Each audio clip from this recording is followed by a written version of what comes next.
Está numa série sobre salmos. Tem sido surreal tudo que Deus está fazendo. Domingo passado à noite, não sei se você lembra, a gente não conseguiu nem entrar na mensagem. A presença de Jesus invadiu esse lugar e a gente se prostrou, e por quase 1h30 nada mais importava. Alguém lembra disso? Alguém estava aqui? Eu creio que nessa noite a palavra vai se revelar para nós, o verbo vai se despir para nós. Você vai ouvir de Deus algo que você nunca ouviu, você vai receber de Deus algo que você nunca recebeu, e você vai viver a partir de hoje algo que você não viveu. Alguém crê nisso? Diga amém. Então quando algo tocar, você reage a isso. Você não é um espectador. Pastor, eu gosto de assistir quietinho. Você assiste um jogo quieto? Você assiste uma final de Champions League ou de Libertadores quieto? Você assiste um programa que você ama quieto? Se você assiste, está tudo bem. Mas se não, não ofereça num ambiente de adoração menos do que você oferece durante uma distração e entretenimento. Todo o meu corpo se curva, se dobra, reage àquilo que Deus está fazendo. Eu levanto as minhas mãos, eu fico de pé, eu levanto a minha voz, eu clamo, eu celebro, eu agradeço, porque Deus está fazendo uma coisa nova. Alguém comigo aqui, diga amém. Então a gente já leu sobre Salmos 23, Salmos 91, Salmo 121, e o salmo de hoje é o Salmo 1. O primeiro salmo, ele é quase como se fosse um resumo de tudo que a gente vai encontrar nos demais salmos. Em algumas bíblias ele não tem nem título. Alguns teólogos acreditam que ele é como se fosse o prefácio dos salmos. Ele fala sobre princípios, ele fala sobre bênçãos espirituais, ele fala sobre realidades espirituais para aqueles que estão em Deus e para aqueles que não estão em Deus. Então hoje a gente vai mergulhar um pouco em alguns princípios bíblicos, em algumas chaves. E eu creio que à medida que a gente for entendendo aquilo que essa palavra está dizendo, você nunca mais vai ler da mesma forma. Quando você lê, você não vai ler mais por repetição, você vai ler com uma autoridade profética diferente, e coisas vão acontecer a partir de hoje. Alguém crê nisso? Alguém declara isso junto comigo? Diga: eu creio que a partir de hoje, diga, coisas novas em Deus vão acontecer. Salmos 1 diz assim: bem-aventurado o homem que não anda segundo o conselho dos ímpios, nem se detém no caminho dos pecadores, nem se assenta na roda dos escarnecedores. Antes tem o seu prazer na lei do Senhor, e na sua lei medita de dia e de noite. Pois será como uma árvore plantada junto ao ribeiro de águas, a qual dá o seu fruto no seu tempo. As suas folhas não cairão, e tudo quanto fizer prosperará. Não, vou ler isso de novo, alguém vai pegar isso daqui. Ainda bem que eu vi, Jesus. E tudo quanto fizer prosperará. Versículo 4: não são assim os ímpios, mas são como a moinha que o vento espalha. Por isso os ímpios não subsistirão no juízo, nem os pecadores na congregação dos justos. Porque o Senhor conhece o caminho dos justos, porém o caminho dos ímpios perecerá. Alguém pode dizer glória a Deus por essa palavra? Bom, olha para mim. Salmo 1 fala sobre um contraste que existe entre a vida de quem caminha com Deus e quem não caminha com Deus. Fala sobre um contraste da vida de quem ouve os céus e de quem não ouve os céus. O problema é que a gente tem diminuído tanto a expectativa daqueles que caminham com Deus, que tem gente caminhando com Deus que não difere muito de quem nunca caminhou com Ele. Tem gente que ouve uma palavra de Deus e está tendo uma jornada que não difere muito de quem nunca ouviu uma palavra dele. Isso tem a ver com uma crise na igreja. Temos visto cristãos que não carregam uma mentalidade cristã. A mentalidade cristã faz com que a gente seja diferente do que aqueles que não caminham com Deus são. Eu lembro de uma vez que no início da minha jornada, eu recém-convertido, tinha acabado de casar com a Kezinha. A gente vendeu uma empresa que a gente tinha aberto num shopping, uma loja de cosméticos, e a pessoa que comprou era um oficial da Marinha. Ele tinha um bom posto, ele era 02 na cadeia de comando da base aeronaval de São Pedro da Aldeia. Não vou dar nomes, ok, gente? Mas é só para você entender o contexto. Ele era um homem de governo, ele era um homem de recursos, e ele comprou com uma intenção de não pagar. E eu lembro que aquilo me revoltou tanto. Eu e Kezinha, a gente tinha acabado de começar. Eu ficava no balcão da loja, Kezinha dormia no estoque. Depois eu ia dormir no colchonete no estoque, Kezinha ia pro balcão da loja. A gente trabalhava em 2 lugares diferentes. Eu era professor de escola dominical. A gente já fazia missões urbanas com jovens. A gente liderava uma célula na garagem da nossa casa. A gente não tinha tempo sobrando, irmão. A gente dava o nosso melhor, porque estava no início da nossa jornada. E alguém que tinha muito recurso, de forma mal intencionada, comprou um negócio já com a intenção de não pagar. Eu lembro que aquilo me revoltou. Eu falei com meu sogro, eu falei: sogrão, eu vou processar. Eu vou entrar na justiça. Ele é militar, ele precisa ter uma conduta, ele não pode ter um problema de caráter como esse. Ele precisa ser exposto, isso é algo errado. E o meu sogro falou algo que me constrangeu e até hoje isso me marcou. Alguém está comigo? Meu sogro perguntou: Dequinho, você já falou de Jesus para ele? Eu falei, sogrão. Ele falou: como você vai processar alguém que você apresentou Jesus? Dequinho, não processa, não vale o custo do processo. Eu falei: sogrão, a gente tem pouco dinheiro, eu estou começando, eu preciso desse dinheiro. E aí meu sogro fez algo que me constrange até hoje. Eu não sei o que me constrange mais, se foi ele ter feito ou se foi na época eu ter aceitado. Ele falou: deixa que eu pago o processo. Eu falei: não, sogrão, você está brincando, você vai pagar o processo para alguém que você nem conhece, que não precisa. Ele falou: não dá para a gente processar alguém que um dia a gente apresentou Jesus. Daqui, deixa que eu pago o processo. Irmão, o tipo de conduta que Deus espera do povo dele é um tipo de conduta diferente daquilo que a gente espera de quem não caminha com ele. O problema é que a gente tem visto, inclusive e principalmente alguns líderes cristãos, uma conduta que nada difere daqueles que não caminham com Deus. Ministérios construídos a partir de comparação, ministérios construídos a partir de ganância. Fazemos muitas vezes momentos de oferta que ou inspiram o povo através da ganância de um Deus que vai superabundar porque você deu, ou através do medo do devorador. A gente precisa construir uma igreja pura, uma igreja que se move por amor e não por medo. Francis Chan diz que um dos maiores desafios da nossa geração é que tem mais pessoas crendo em Jesus por medo de ir para o inferno do que por uma expectativa de ter tempo com Ele. Agora, isso não é uma crise só na liderança da igreja, isso é uma crise dentro do corpo da igreja. A gente precisa acessar o fruto do Espírito: mansidão, domínio próprio, bondade, benignidade. O fruto do Espírito me torna diferente de quem eu era. Precisa haver um contraste entre quem caminha com Deus e quem não caminha com Ele. Alguém comigo aqui, em nome de Jesus? Salmos 1 está falando sobre isso. Aquele que anda segundo o conselho dos ímpios para no meio do caminho com os pecadores e se assenta na roda dos escarnecedores. Salmos 1 é um salmo progressivo. Fala sobre conselhos, caminhos e mesa.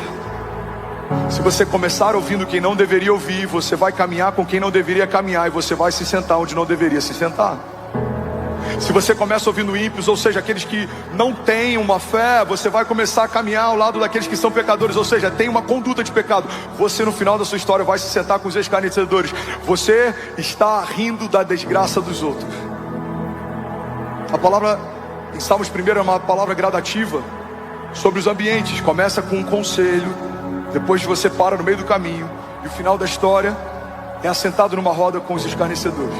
Mas também fala de uma progressão da identidade de quem nos cerca. Se quem te cerca no início da tua jornada é ímpio, em algum momento vai se tornar um pecador, e lá na frente você já está achando normal caminhar com escarnecedores. Sabe quando a gente se converte, qualquer piada nos ofende? Pessoas que falam coisas que a gente não gostaria de ouvir, aquilo nos ofende, a gente sai da rodinha, mas depois de um tempo, sem perceber, a gente vai diminuindo o nosso nível de exigência, santidade, e a gente começa até a rir de coisas que a gente não estaria rindo no início. A gente começa a se seduzir por aquilo que a gente não se seduziria no início. Irmão, a palavra de Deus fala: não inveje a riqueza dos ímpios, eles terão a sua paga. Não inveje a conquista daqueles que têm conquistado algo que não é o próprio Deus que tem dado. Igreja, olha para mim, somos o povo de Deus. Tudo que temos, Deus nos deu. Nós superabundamos em todas as coisas, não porque a gente precisou fazer algo para receber. Aquilo que Jesus fez há mais de 2000 anos atrás é o que nos abriu espaço a uma herança justa, e ela é irrevogável. O inferno não pode tirar de você aquilo que Deus confiou para você. O inferno não pode tomar de você aquilo que Deus já chancelou com teu nome, e é teu, e o inferno não toca. A porta que Deus abriu, ninguém pode fechar. Alguém comigo aqui, em nome de Jesus? É progressivo o Salmo 1. Ímpio, pecador, escarnecedor. Conselho, caminho, mesa. Agora você percebe que a palavra de Deus está dizendo que aqueles que caminham segundo o conselho dos ímpios, no início da jornada eles estão caminhando. No meio do caminho eles param. No final dessa história eles se assentam. Mas eu vim aqui profetizar sobre alguém nessa noite. Você vai viver aquilo que a palavra de Deus diz, que é o fruto daqueles que confiam no Senhor. Você vai correr e não vai se cansar. Você vai voar alto como águia. O conselho que vai te guiar é um conselho que sai da boca de Deus. A palavra que vai incendiar o teu coração é uma palavra que foi liberada dos céus sobre você. Você não vai se encantar com propostas do inferno. Você já ouviu uma promessa do céu. Você não vai forçar portas. É melhor você estar diante de uma porta que o próprio Deus fechou do que acessar uma porta que você insistiu para abrir. Deus vai te dar direções. Deus vai guiar os teus passos. Você vai viver 10 anos e 1, porque quem caminha debaixo do Kairos de Deus não se move mais pelo Cronos. Você não depende de um novo mês ou de uma agenda em branco. Há uma palavra de Deus sobre você. E quando você entende e acessa aquilo que demoraria gerações para viver, ainda nesse ano você e a tua casa viverão. Eu declaro em nome de Jesus. Deus remindo o tempo, Deus acelerando processos, Deus estabelecendo sobre você favor e graça. Aquilo que não estava acessível, você não podia, você não sabia, lugares que você não poderia entrar, Deus colocando você na presença dos seus inimigos, aqueles que um dia quase te mataram. Sejam pensamentos de morte, divórcio, depressão, doenças, enfermidades, eles verão a dupla honra de Deus operando um novo de Deus sobre você. No lugar do pecado, santidade. No lugar de pensamentos de morte, sonhos de Deus. No lugar de feridas do passado, Deus vai levantar você como um canal de cura. O que quase te parou, não só não te parou, como vai ser o seu testemunho de milagres para quem estava quase parando. O que quase te feriu, não só não te feriu, como vai ser um testemunho de milagres para quem estava sendo ferido. Deus vai levantar aqueles que não desanimarem como um farol, e o seu testemunho vai edificar toda uma geração. Alguém crê nisso? Diga amém. Milagre, irmão, não é para quem merece. O milagre é para quem não desistiu. Vou falar isso de novo, alguém vai pegar isso daqui. O milagre não é para quem merece. O milagre é para quem não desistiu. A mulher do fluxo de sangue sangrava. Outras mulheres sangravam também. Ela não merecia mais do que aquelas que ficaram no arraial, mas ela não desistiu e foi em busca do milagre dela. Aquele cego que gritava: Jesus, filho de Davi, tem compaixão de mim. Ele não merecia mais do que os outros cegos que também não enxergavam, mas ele não desistiu até que Jesus notasse a sua presença. Alguém comigo aqui, em nome de Jesus. O paralítico içado do alto do telhado não merecia mais do que os outros homens que não andavam na época, mas eles abriram espaço à força para que Jesus notasse a presença deles. Irmão, olha para mim, em nome de Jesus. Os céus não se movem pela nossa necessidade, os céus se movem pela nossa fome. Se você crer e não duvidar, se você não ouvir conselhos que vêm de homens, mas caminhar debaixo de uma palavra que veio de Deus, você e a sua casa vão viver cada promessa que o Senhor te fez. Alguém comigo aqui, diga: eu creio que o milagre não é para quem merece. Diga: o milagre é para quem não desistiu. Você pode celebrar Jesus no seu lugar. Vamos, alguém aqui nessa noite. Será que você pode fazer barulho?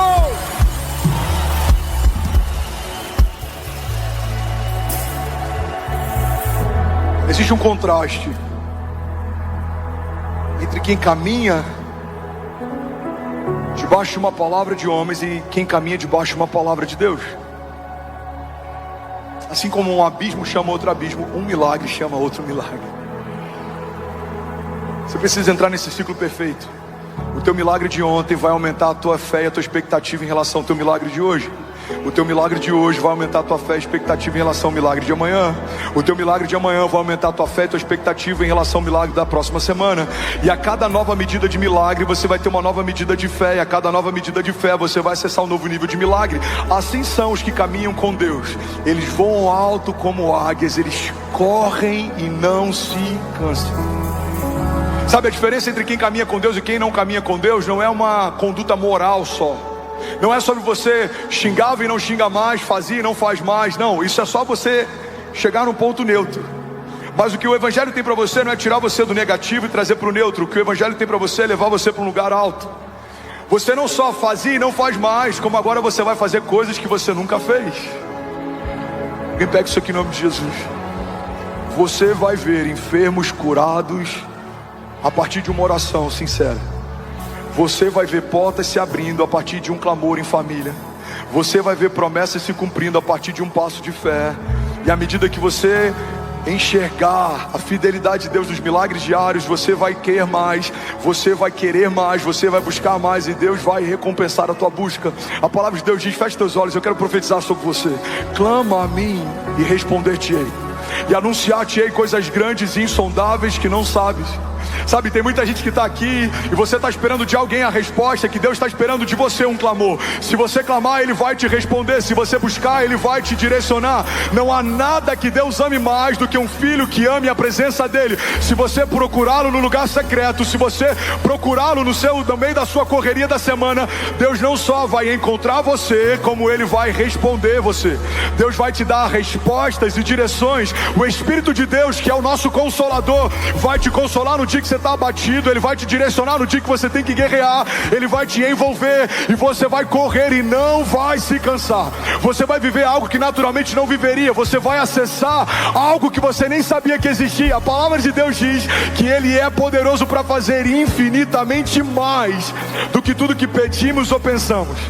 Mas você precisa pedir algo, você precisa pensar em algo, você precisa apresentar para Deus uma semente, e Deus vai recompensá-lo com muitos frutos. Apresenta para Ele o teu clamor e Ele vai te responder com respostas. Apresenta para Ele o teu coração quebrantado, e a palavra de Deus diz que Ele não rejeitará. Apresenta para Ele os teus inimigos.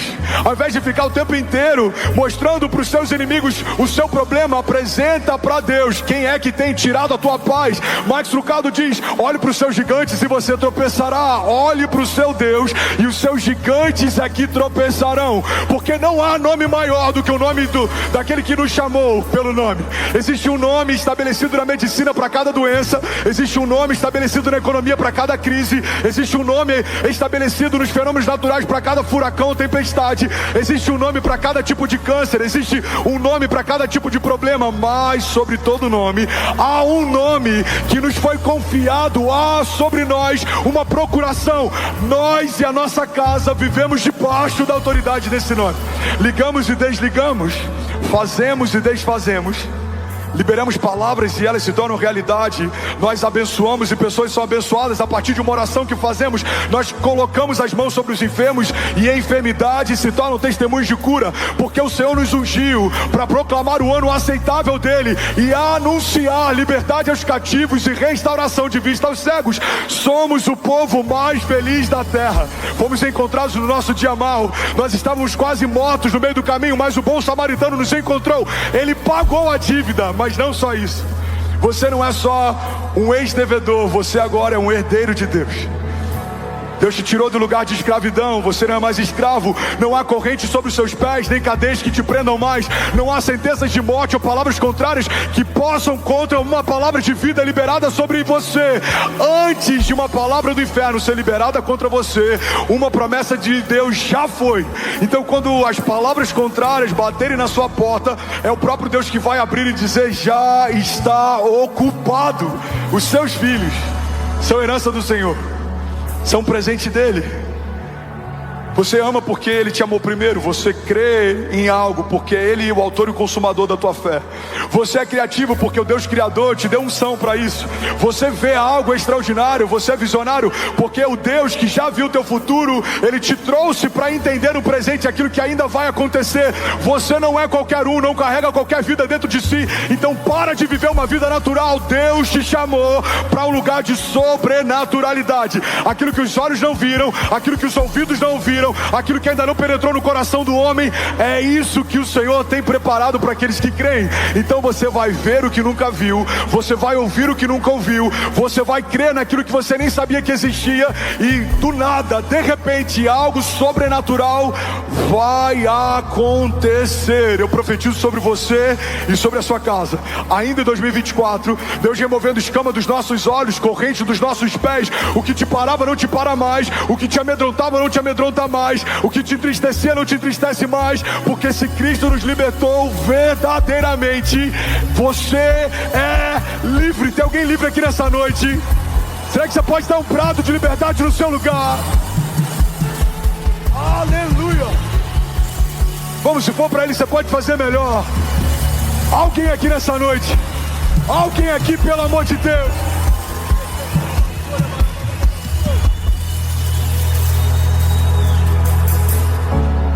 Tem que ouvir Jesus. Alguém feliz com Jesus ainda? Alguém consegue ouvir mais 15 minutos dessa mensagem? Salmos 1, versículo 2 diz assim: antes tem o seu prazer na lei do Senhor, e na sua lei medita de dia e de noite. Olha para mim, irmão. O homem que caminha com Deus medita na lei de Deus de dia e de noite. Para alguns isso parece um sacrifício. Deus, eu vou me sacrificar e a partir de hoje eu vou ler de manhã e à noite a sua palavra. Quando esse é o nosso sentimento, significa que a gente ainda não entendeu nada. Porque tudo que vivemos a partir de uma palavra. Então quanto mais palavra eu carrego, mais milagres eu vivo. Quanto mais eu entendo quem Ele é, mais revelação Ele me dá a respeito de quem eu sou. Quanto mais eu entendo o que foi preparado para mim, menos dúvida e ansiedade eu tenho a respeito daquilo que me cerca. Billy Graham diz que o motivo pelo qual andamos ansiosos muitas vezes é porque estabelecemos a nossa expectativa em qualquer coisa menor do que Deus. Se a minha expectativa em relação ao futuro está ancorada numa promessa de um homem, ou numa projeção econômica, ou numa movimentação política, eu ancoro a minha alma em algo que é volúvel e pode mudar. Mas quando a minha expectativa está em algo que é inabalável, independente daquilo que me cerca, eu permaneço de pé, e a minha casa não vai sucumbir. A palavra de Deus diz que aqueles que confiam no Senhor são como os montes de Sião, que não se pode abalar, mas permanecem para sempre. Você pode levantar suas mãos e declarar isso em nome de Jesus? Diga: eu e a minha casa estamos firmados numa rocha inabalável. Verdade que muitas vezes a gente quer revelações profundas, mas permanecemos com o nosso coração raso. A gente quer céus abertos, mas permanecemos com a Bíblia fechada. Queremos ouvir segredos de Deus sem sequer desenvolver intimidade com Ele. Irmão, Deus só te cobra uma coisa para confiar a você os seus segredos: intimidade. Quando a gente se torna íntimo dele, ele fala deliberadamente a respeito dos seus segredos. Mas muitas vezes a gente espera que alguém íntimo dele fale pra gente uma intimidade nossa. Por que tem tanta gente que vive perseguindo profetas? E nessa casa você sabe o quanto que a gente honra a unção profética e cremos no ministério profético, mas não concordamos com uma dependência de profetas. Tem muita gente que, ao invés de buscar intimidade com Deus, prefere acessar quem tem intimidade com Ele. Todo segredo que Deus já compartilhou para você através de alguém, Ele poderia ter compartilhado com você, diretamente para você. Quanto mais secreto, mais intimidade. Quanto mais intimidade, mais segredos revelados. Quanto mais segredos revelados, mais autoridade. Você sabe por quê? Quem descobriu quem é não deseja ser mais ninguém além de si mesmo. Quem já ouviu de Deus o seu futuro não fica ansioso durante as tribulações do seu tempo presente. Irmão, a palavra de Deus diz que Jesus está no meio de uma tempestade. Os discípulos estão desesperados. Alguém está comigo aqui nessa noite? E a Bíblia diz, Jefferson, que no meio daquela tempestade os discípulos estão desesperados, mas Jesus dorme. Jesus dorme no meio de um mar revolto. Eles ficam desesperados e eles vão questionar Jesus: não te importas que a gente morra? Já parou para pensar por que Jesus está tão calmo no meio de um mar tão revolto? Alguns vão tentar justificar a ousadia e a firmeza de Jesus pelo fato dele ser 100% Deus. Alguns vão dizer: cara, ele é 100% Deus, no lugar dele eu também ficaria tranquilo. Mas não se esqueça, Jesus chorou quando ouviu sobre a morte de Lázaro.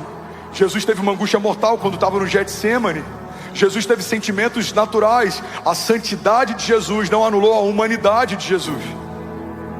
Então ele tinha motivos naturais para temer, mas ele tinha uma chave sobrenatural que fez com que ele permanecesse firme. Alguém comigo aqui? Jesus acorda, ele se levanta, repreende o vento e o mar, e todos ficam chocados. Mas tem um princípio aqui, irmão, pega isso aqui que isso vai mudar a tua história. Lá no fundão, as centenas de pessoas que estão em pé, vocês estão comigo, dá um brado, só você que está em pé aí no final. Uau, glória a Deus, pega isso aqui. Deus vai recompensar a tua intencionalidade de ouvir a palavra, amém? Deus vai recompensar, porque você entendeu que não é sobre conforto, é sobre fome. Deus vai recompensar a tua fome. Deus vai mudar a história de pessoas aqui nessa noite. Eu estou profetizando agora. Deus vai dar respostas ao longo dessa semana. Deus vai mudar o teu coração. Se havia algo vazio, Ele vai preencher. Se existia algum projeto que estava queimando no teu coração, que não é de Deus, Ele vai tirar e colocar um projeto dele. Deus está alinhando a sua igreja para liberar sobre ela um novo nível. Vamos viver o que não vivemos. Quando ouvimos de Deus aquilo que ainda não ouvimos, Deus está fazendo uma coisa nova. Alguém crê nisso? Diga amém. Então pega isso aqui, irmão. Jesus não tem medo da tempestade por um princípio básico. Jesus sabia qual era o seu destino final. A cruz não foi um acidente no meio do percurso. A cruz é o propósito pelo qual Jesus veio à terra. Eu imagino Jesus dormindo na tempestade, os discípulos desesperados, e ele pensando: meu pai não disse que eu vou morrer afogado, meu pai disse que eu vou morrer crucificado, então hoje não é o final da minha história. Pastor, eu não peguei, você vai pegar agora. Pega isso aqui em nome de Jesus. Quem ouviu de Deus a respeito do seu futuro não fica ansioso no seu tempo presente, porque você no meio da crise vai comparar o seu estado atual com aquilo que Deus te mostrou em relação ao teu futuro, e você vai dizer: se não é o que Deus me mostrou, não é o final da minha história. Talvez alguns já viram uma promessa de Deus sobre a tua casa, e o que você está vivendo hoje não parece com aquilo que Deus prometeu. Você precisa ter a firmeza de crer que se não é como Deus mostrou que seria, ainda não é o final da minha história. Eu lembro que em 2017 eu estava no CTI usando fralda, a Cécia ia me visitar, ficava brincando com o controle remoto da cama do hospital, e eu olhava para aquela cena e eu comparava com o que Deus me mostrou. Deus me disse que eu teria filhos, eu só tenho uma. Deus me disse que eu tocaria nações, eu fui em poucas. Deus me disse que eu viveria algo extraordinário, e a gente só está começando. Então, se isso não parece com o que Deus me mostrou, esse leito de morte não é o final da minha história. Deus vai me tirar desse lugar e Ele vai cumprir o que prometeu. Alguém comigo aqui nessa noite? E é por isso que governa quem ouve os céus. Governa quem ouve os céus. Davi governava a despeito de Saul, porque Davi ouviu os céus. Saul há muito tempo já não ouvia mais. José governou porque ouviu os céus, revelou um sonho que ninguém revelava, viveu aquilo que ninguém vivia. Irmão, quando a gente começa a ouvir os céus, a nossa história se torna um contraste daqueles que não ouvem. E é isso que Salmos 1 está dizendo. Alguém está comigo? Diga amém. João 15:15 diz assim: não vos chamo de servos, porque o servo não sabe o que faz o seu senhor, mas eu tenho vos chamado amigos, porque tudo quanto eu ouvi do meu Pai, eu vos tenho dado a conhecer. Alguém pode dizer glória a Deus por isso? Salmos 1:3 diz: pois você será como uma árvore plantada junto ao ribeiro das águas, a qual dá o seu fruto no seu tempo, e as suas folhas não cairão, e tudo quanto fizer prosperará. Versículo 3 do Salmo 1 tem uma chave poderosa. Primeiro fala sobre o tempo perfeito de Deus. Todas as vezes que a gente está ansioso, a gente comete um erro. É natural, Maria cometeu, Pedro cometeu, você e eu vamos cometer também. A gente quer dizer para Deus o que fazer e quando fazer. Maria insiste para Jesus para que faça o milagre naquele casamento. Eu imagino que ela já deveria ter insistido em outros momentos, a ponto de Jesus ser quase ríspido com ela, respondendo: mulher, o que tenho eu contigo não é chegada a minha hora. Eclesiastes 3 diz que há um tempo perfeito para todo o propósito debaixo dos céus. Provérbios, o Eclesiastes, se eu não me engano, diz que o sábio discerne o tempo e o modo de todas as coisas. A coisa certa no tempo errado se torna a coisa errada. Então a palavra de Deus está dizendo que aqueles que caminham com Deus, meditam na sua lei de dia e de noite, serão como uma árvore plantada junto ao ribeiro das águas, que dá o seu fruto no seu tempo. E aí que vem algo que vai incendiar o coração de alguém aqui.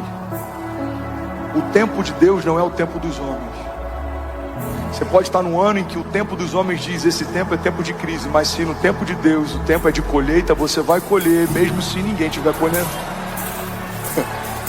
O tempo de Deus não é o tempo dos homens. Talvez você possa estar vivendo um momento que, segundo os homens, é um tempo de guerra. Mas se você está debaixo de uma agenda de Deus, você vai viver tempos de paz, mesmo em meio a tempos de caos. Você foi transportado de uma agenda Cronos, você foi implantado numa agenda Kairos. Você não se move mais por um ponteiro ou pela força de um mês ou de um ano. Você se move por uma palavra de Deus. O Deus que trata 1000 anos como se fosse um dia, pode fazer você viver em um dia aquilo que você não viveria sozinho em 1000 anos. Porque a eternidade não é uma ideia de Deus, é algo muito mais poderoso. Se fosse uma ideia de Deus, estaria falando sobre algo que foi criado por Ele. Mas a eternidade, a Bíblia diz que o Pai da eternidade, ou seja, a eternidade é filha de Deus. Existe uma aliança, existe uma relação de filiação. Se Ele é o Pai da eternidade, e logo a eternidade é filha de Deus. Se ela é filha de Deus, ela se submete à vontade do Pai, porque não há nada que o Pai fale que o Filho não obedeça. Então quando Deus diz haja, toda a eternidade se submete àquilo que Deus falou. E é por isso, irmão, que a ideia de que Deus não está demorando, Ele está caprichando, não é correta.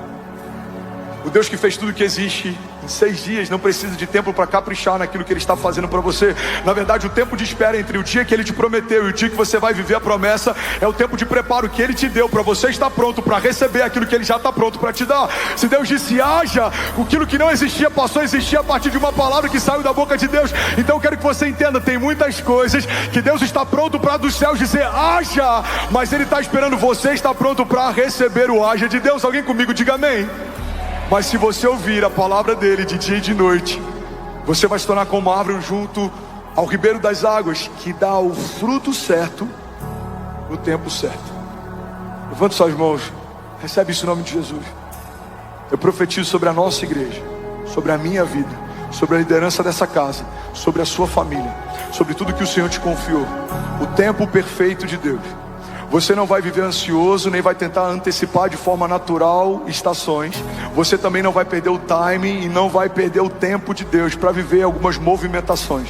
Você vai discernir o tempo de plantar e de colher, o tempo de guerrear e de viver paz. Você vai entender o momento certo de fazer a coisa certa. Você vai ser bem sucedido quando estiver debaixo do relógio de Deus, da agenda de Deus e do governo de Deus. Homens te perguntarão como você consegue ser tão assertivo. Você sempre está no lugar certo, na hora certa, fazendo a coisa certa. Você vai dizer: o dono do tempo me diz em que momento eu preciso me mover. O dono da minha história já escreveu cada um dos meus dias antes de qualquer um deles existir. Eu não faço aquilo que eu penso que é bom, eu faço aquilo que Deus me pediu para fazer. E todas as vezes que você caminhar debaixo de uma palavra de Deus, você vai viver aquilo que você nem sabia que existia. Eu declaro em nome de Jesus, você e a sua casa como uma árvore plantada junto ao ribeiro das águas, firmado, estabelecido, separado, ungido, guardado. Você e a sua casa prosperarão. As riquezas do tipo de Deus, que não acrescentam dores, que não geram vergonha. Você não vai precisar ganhar com os céus, não. Você vai acessar uma herança justa que os céus já estabeleceram sobre você. Se você crê nisso, diga: eu creio que 2024, pelos olhos da fé, diga: é o tempo da agenda perfeita de Deus. Vamos, alguém comigo aqui, diga: eu creio que 2024 já é o melhor ano da minha vida, em nome de Jesus. Você pode celebrar Jesus no seu lugar. Será que alguém pode fazer barulho? Aleluia! Alguém feliz com Jesus ainda? Ainda bem que eu vim, Jesus.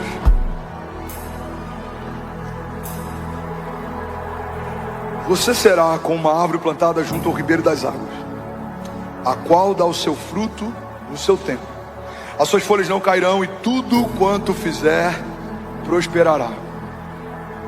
Você será como uma árvore plantada. Fala comigo. Como uma árvore plantada. Fala de novo. Plantada. Irmão, eu vi algo uma vez do Hernando Dias Lopes que explodiu minha mente. Ele diz assim: o justo não é uma árvore nativa ou silvestre, mas uma árvore plantada e cultivada por quem plantou. Cara, isso é muito poderoso. Pega isso aqui, irmão. Uma árvore nativa, pela biologia, você vai olhar e você vai falar: faz sentido essa árvore estar onde ela está. Você nunca vai ver uma jabuticaba em outra nação, a não ser que alguém tenha levado para lá, porque uma jabuticaba, ela é genuinamente brasileira. Então se você vê uma jabuticaba no Brasil, você fala: Faz sentido. Ela é nativa. Você vai para a Restinga, você vai ver árvores que fazem sentido, porque fazem parte da Restinga. Você vai para o litoral, você vai ver tipos de árvore que fazem sentido, porque são árvores nativas do litoral. Alguém está comigo ainda? Diga amém. Agora pega isso aqui, irmão. Deus não te chamou para viver algo que faz sentido, muito menos quer que você esteja em lugares que faria sentido você estar. Porque a estranheza que o ambiente vai ter quando vê você onde você está, vai apontar para quem te plantou nesse lugar. Você acha que não tem gente que olha para mim e fala: o que esse menino está fazendo nesse lugar? Deus me plantou. Então, para reclamar da onde você está plantado, vai precisar reclamar com quem te plantou. Você acha que faz sentido Davi assumir o reinado? Alguém pega isso aqui em nome de Jesus. Se for para ele, você pode fazer melhor. Nem o pai de Davi cogitou chamar Davi no dia em que o profeta iria ungir o próximo rei. Então, quando Davi é estabelecido no trono, é como uma árvore plantada naquele lugar. Não fazia sentido estar lá, mas foi Deus quem plantou. Quando José, que tempos antes era cativo, agora recebe um anel de honra no seu dedo, é colocado uma sandália de honra sobre os seus pés, e eles caminham junto com o faraó, e em todo o povo faraó grita: só quando eu estiver sentado no meu trono, esse homem terá menos autoridade do que eu, porque fora isso, esse homem tem tanta autoridade quanto eu em todo o Egito. Imagina os irmãos que venderam José como escravo. Imagina quem comprou José como escravo, olhando para aquela árvore plantada naquele trono. Eu imagino ele dizendo: não faz sentido ele estar ali. Uma árvore nativa significa que ela nasceu e morreu no lugar onde fazia sentido ela estar. Uma árvore plantada significa que em algum momento alguém transplantou e plantou para onde queria plantar. Então pega isso aqui em nome de Jesus. Imagine que o próprio Deus é como um jardim fechado, e você estava do lado de fora desse jardim, e Ele tem tanto prazer em você, que no dia que você disse sim para Ele, reconheceu Ele como seu Salvador, Ele transplantou você desse lugar de morte, e Ele plantou você ao lado de um rio de vida. Olha o que a palavra de Deus diz: fomos transportados do império das trevas para o reino do seu Filho amado. Não faz sentido você estar onde você está, e vai fazer cada vez menos sentido você viver o que você vai viver. E é para que aqueles que pensam que são, sejam confundidos por aqueles que sabem que não são, mas dependem de tudo do grande eu sou. Você vai falar: eu sei que eu não sou, mas eu conheço o grande eu sou. Eu sei que eu não posso, mas eu posso todas as coisas daquele que me fortalece. Eu sei que eu não sei, mas a sabedoria de Deus, que excede todo entendimento, está sobre mim. Eu sei que não tem sentido, mas Deus não me chamou para viver algo que faz sentido. Deus me chamou para viver milagres, e milagres não se explicam, milagres se vivem.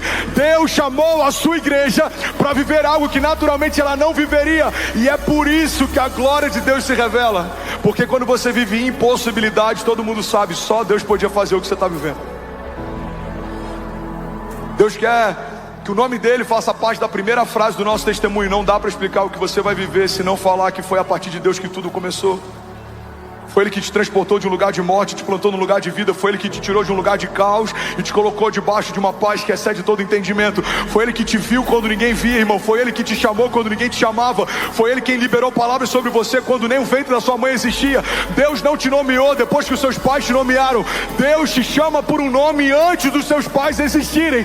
Existe nos céus, desde a eternidade passada, propósitos de Deus sobre você que antecedem a tua existência. Quando você entendeu, Deus te transportou e te plantou num jardim fechado. Alguém comigo aqui, diga amém. Agora, sabe outra característica poderosa? É que quando a gente entende que uma árvore foi plantada, a gente entende algo. Alguém vai pegar isso daqui em nome de Jesus. Vocês estão comigo ainda? Diga amém. Eu só tenho 9 minutos para terminar essa mensagem. Alguém consegue ouvir 9 minutos dessa pregação hoje? O que a gente aprende é que o meu lugar de encontro com Deus é diferente, Zé, do meu lugar de destino com Deus. O lugar que Deus te encontrou é diferente do lugar que Deus vai te plantar. Deus te encontrou no teu dia mal, mas Ele vai te plantar no lugar de paz. Deus te encontrou no meio da tua bagunça.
mas Ele vai te plantar no meio do reino dEle. Você precisa entender que o dia em que Deus te encontrou é diferente dos lugares onde Deus quer te levar, porque Deus não tem medo da nossa bagunça e Ele não tem nojo da nossa sujeira. Ele não vai ter nojo de se aproximar de você porque você está sujo, mas Ele te ama tanto que Ele não vai permitir que você continue como estava. Como um pai que tem tanto amor pelo filho, que não tem nojo da sujeira que ele fez ou da fralda que precisa ser trocada, mas Ele ama tanto que Ele não vai deixar que essa sujeira permaneça como estava. Então Deus se inclina para o lugar que você está e depois Ele te leva para o lugar onde Ele está. Você lembra da mulher que foi pega em adultério? Essa mulher está jogada ao chão. Os acusadores já têm pedras nas mãos e eles querem apedrejá-la. Segundo a lei, eles podiam fazer isso. Jesus então fala: se alguém aqui não cometeu pecado, atira sobre ela a primeira pedra. E a Bíblia diz que Jesus então se inclina e escreve algo no chão. Irmão, Jesus foi até o lugar onde ela estava, mas depois que os acusadores vão embora, Ele pergunta: onde estão os seus acusadores? Ela se levanta e fala: eu não vejo mais, Senhor, eles foram embora. Então ambos se levantam e Jesus então libera o destino dela. Ele fala: agora vá e não peques mais. Lembra do dia que Pedro afundou nas águas? A Bíblia diz que Pedro está andando sobre uma palavra, então ele submergiu porque teve medo. Jesus imediatamente, fala comigo, imediatamente. A Bíblia diz que imediatamente Jesus estende as mãos, se inclina onde Pedro está, mas Jesus traz Pedro para o lugar onde ele está. Irmão, alguém recebe isso aqui em nome de Jesus? Deus te encontrou no seu dia mal, mas você não vai permanecer nesse lugar. Deus te encontrou perdido, vazio, ferido, quase morto, mas você não vai permanecer nesse lugar. O Deus que te encontrou no teu pior dia da história vai te levar para um lugar onde agora é Ele quem escreve a tua história. O salmista diz: cada um dos meus dias foi escrito pelo Senhor no seu livro, antes de qualquer um deles existir. O teu lugar de encontro, irmão, é diferente do teu lugar de destino. Não importa como começou a tua história, importa como vai terminar. E eu vim aqui profetizar: o teu amanhã vai ser melhor que hoje. O teu futuro vai ser melhor do que o teu tempo presente. Se você confiar no Senhor, se você fizer dele a tua única expectativa, confiança, não há um ano que vai ser menos marcado pelo poder de Deus do que o ano anterior. Eu declaro em nome de Jesus, 2024, pelos olhos da fé, já é o melhor ano da sua vida, em nome de Jesus. Se alguém crê nisso, pelo amor de Deus, você pode fazer barulho no seu lugar. Cadê o Felipe? Tá dormindo? Filipão, vamos declarar isso junto. Seu amanhã vai ser melhor que hoje. Levante suas mãos, feche seus olhos, declare isso com autoridade. Seu amanhã será melhor que amanhã, vou ter que cantar, meu. Pega o meu aqui. hoje. Seu amanhã será melhor que hoje. Viverás para ver o que Deus irá fazer. Seu amanhã será melhor que hoje. Digam, seu amanhã será melhor que hoje. Seu amanhã será melhor que hoje. Viverás para ver o que Deus irá fazer. Seu amanhã.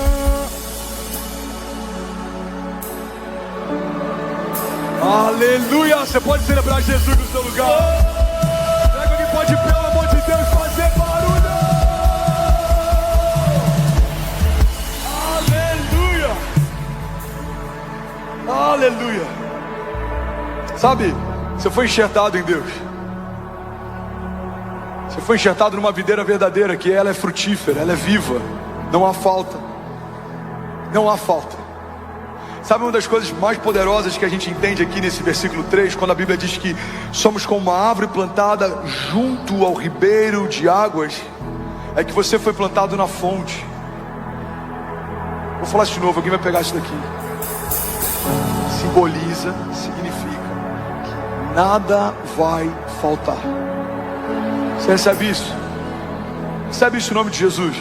Não vai faltar unção, não vai faltar temor, não vai faltar alegria, não vai faltar testemunhos, não vai faltar milagre, não vai faltar vida de Deus, não vai faltar livramento. nada vai faltar. Não vão faltar recursos, não vão faltar ideias, não vão faltar amigos de Deus, não vão faltar portas de Deus, acessos de Deus. Nada vai faltar. Declare com autoridade, diga: eu e a minha casa estamos plantados na fonte. Diga: fomos enxertados em Deus e nada vai faltar. João 15:5 diz: eu sou a videira verdadeira e vocês são os ramos. Se alguém permanecer em mim e eu permanecer nele, esse dará muito fruto, pois sem mim vocês não podem fazer nada. Versículo 6. Se alguém não permanecer em mim, será como o ramo que é jogado fora e seca. Tais ramos são apanhados e lançados ao fogo e são queimados. Mas se vocês permanecerem em mim e as minhas palavras permanecerem em vocês, me pedirão o que quiserem e lhes será concedido. E agora vem uma chave, versículo 8. Porque o meu Pai é glorificado pelo fato de vocês darem muito fruto, e assim serão os meus discípulos. Igreja, olha para mim em nome de Jesus. A palavra de Deus está dizendo que Deus é glorificado na minha história e na sua, quando a nossa frutificação é extraordinária. E vai além, cria quase que uma condicional, porque a Bíblia diz que o meu Pai é glorificado pelo fato de vocês darem muitos frutos, e assim serão. É uma condicional. E assim serão meus discípulos. O que a Bíblia está dizendo é que nos tornamos discípulos de Deus não só quando ouvimos a respeito de Deus, mas quando começamos a gerar realidades que fazem parte da natureza de Deus. Você foi enxertado em um Deus de milagres, você vai viver milagres. Você foi enxertado num Deus de promessas, você vai viver promessas.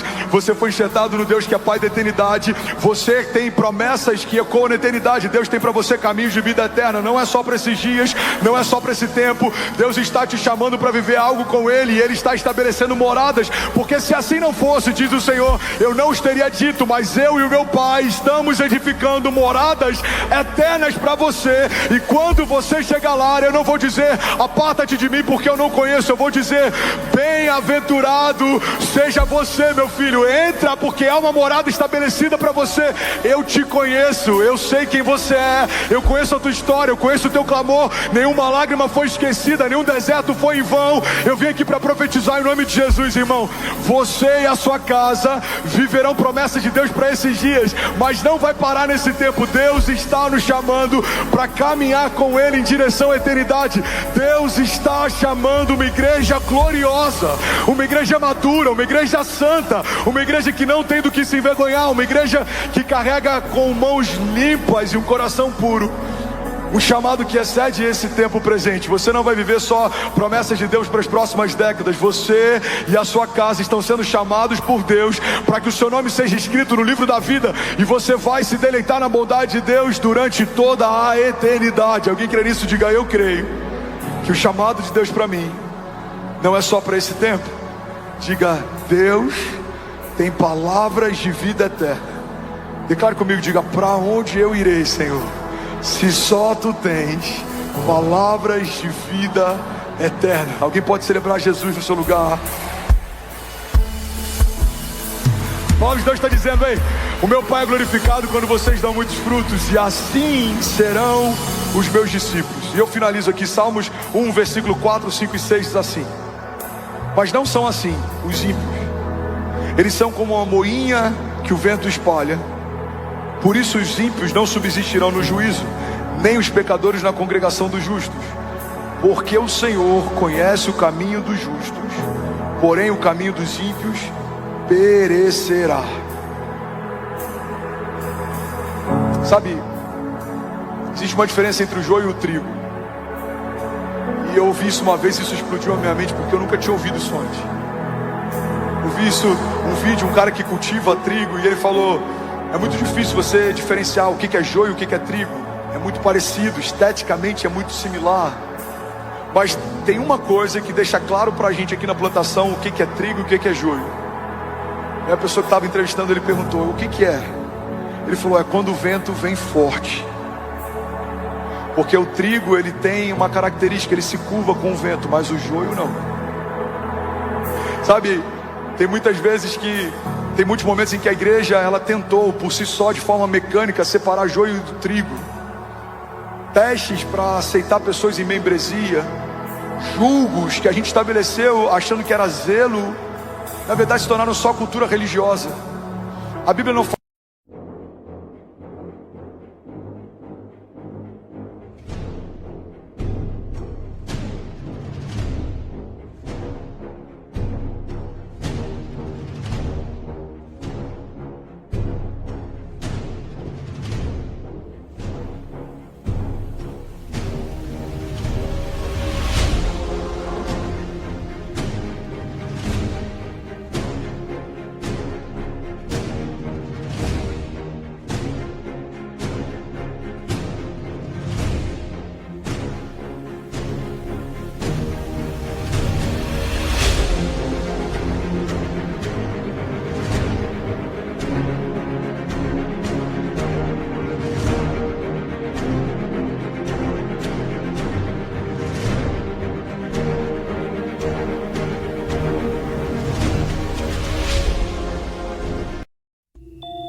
Fala que o homem vai separar o joio do trigo, a Bíblia diz que o próprio Deus fará.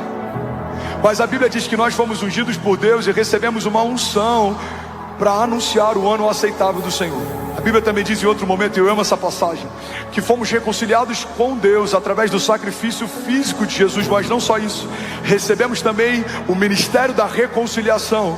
Por isso, todas as vezes que nós dizemos reconciliem-se com Deus, a Bíblia diz que é como se o próprio Deus falasse através de nós. Pastor, agora eu me perdi, o que você quer dizer? Eu quero dizer que esse momento no final do culto, de todo culto da nossa igreja, é o momento mais importante de toda a nossa celebração. Porque quando o evangelho é apresentado, só tem dois caminhos: ou ele gera salvação, ou ele estabelece juízo. Muitas pessoas ouviram Jesus, tocaram Jesus, viram os milagres de Jesus, mas não quiseram se parecer com Ele. Mas nós recebemos de Deus um convite que é superior. Nós somos aqueles que creem, mesmo sem terem visto. Jesus diz: bem-aventurados aqueles que crerão mesmo sem ver. Se você nessa noite reconhecer Jesus como o Senhor da tua história, como o Salvador da tua alma, a Bíblia diz que ainda hoje o Senhor vai escrever o teu nome no livro da vida. Você não vai ser como aquele que anda segundo o caminho dos ímpios, o conselho dos pecadores. Você não vai se assentar na roda dos escarnecedores. Não, você vai se tornar como uma árvore plantada junto ao ribeiro das águas, que prospera em tudo que faz e que dá o fruto certo no tempo certo. Você vai ser chamado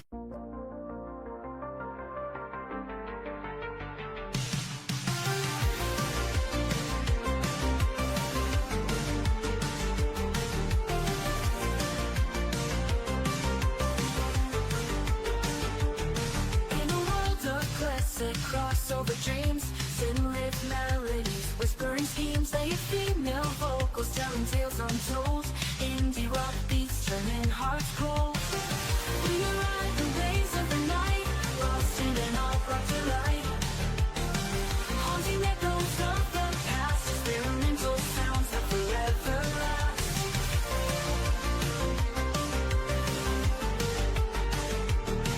Melodic synths painting the sky in shades of pink and neon high. An indie rock heartbeat pounding true in a realm where the stars feel so new.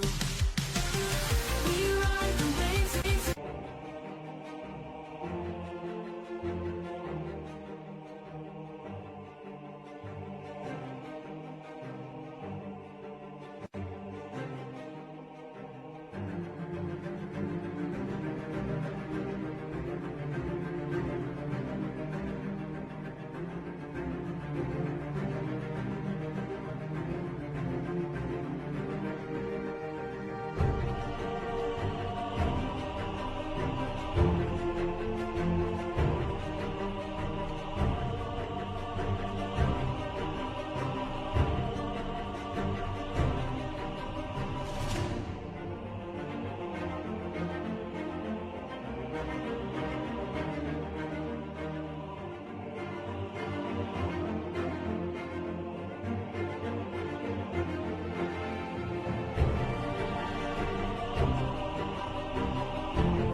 de pequeno Cristo, você vai se tornar um cristão, você vai ser um discípulo de Deus, você vai caminhar com Ele, ouvir os conselhos dEle, você vai viver o que você não viveria sozinho, porque agora não é você quem faz, é Deus quem faz por você. Agora não é mais você quem luta, é Deus quem luta por você. É Ele quem vai à frente das suas batalhas, é Ele quem te dá livramentos, é Ele quem te dá palavras, é Ele quem te dá conselhos, é Ele quem guarda a tua casa, porque se não fosse Ele quem guardasse, em vão vigiaria o sentinela. É Ele quem edifica o teu lar, porque se não fosse Ele quem edifica, em vão trabalham aqueles que tentam construir. É Deus quem vai fazer tudo o que você vai viver a partir de hoje. A palavra de Deus diz: entrega os teus caminhos ao Senhor, confia nele, o mais Ele fará. E aí, tudo bom? Você acabou de assistir uma mensagem aqui do nosso canal. Eu tenho certeza que ela te edificou e que ela vai gerar algo novo em você. E a gente separou mais 2 vídeos. Eu quero deixar essas indicações aqui para você continuar queimando com Jesus. E eu quero muito te fazer um pedido também. Se essa mensagem te edificou, comenta aqui embaixo, segue o canal, me ajuda a compartilhar para que mais pessoas sejam tocadas também.